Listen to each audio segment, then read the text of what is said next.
ছেলের সেরা শখে তোমাদেরকে 100% গড়ে তোলা, এটা আমার নৈতিক দায়িত্বে পড়ে।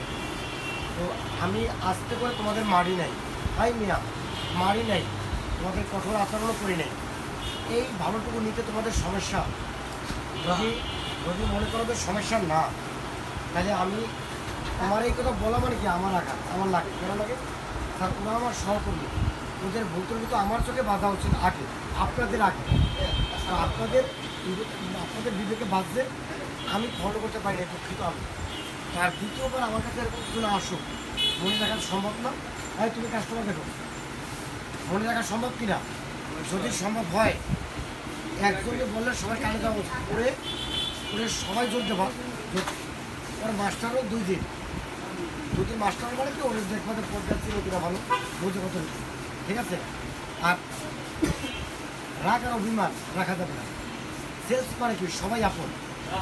কাস্টমার কিনতে আসবে টাকা দিয়ে, তারা সবাই আপন। কেউ কেউ আছে তোমাকে পছন্দ করে, তুমি ধরো তোমার সাথে মিলবে না, অবশ্যই আরেকজন একটা নেবা। খেয়াল থাকবে তো? হ্যাঁ খেয়াল থাকবে। একজনের সাথে একজনের আন্তরিকতা ছোটো হইতেই পারে, কাট করে যা আছে যাবেই করবো। একজন একজনের বেছে নিতে পারবে, স্যার ওকে আমি আছি, তোমার প্রতি সে খুশি থাকলেই হচ্ছে।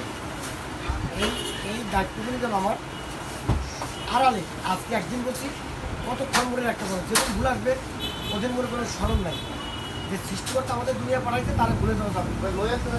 তো সৃষ্টিকর্তা পাঠাইছে দুনিয়ায়, বাবা মাদেরও জন্ম আর শিক্ষকদেরও শিক্ষা। আর মানুষ দেখবে তোমার যখন তোমার মরে যাবা, মরে গেলেও তখন মানুষ তোমার সৎকার করবে। তোমার কোনো অভিমান রাগ রাখা যাবে না, অভিমান রাগ কিচ্ছু রাখা যাবে না, তুমি তো তোমার না। আজকে এই পর্যন্ত মনে থাকবে, আমার দ্বারা কঠোর হতে বাধ্য করবে না।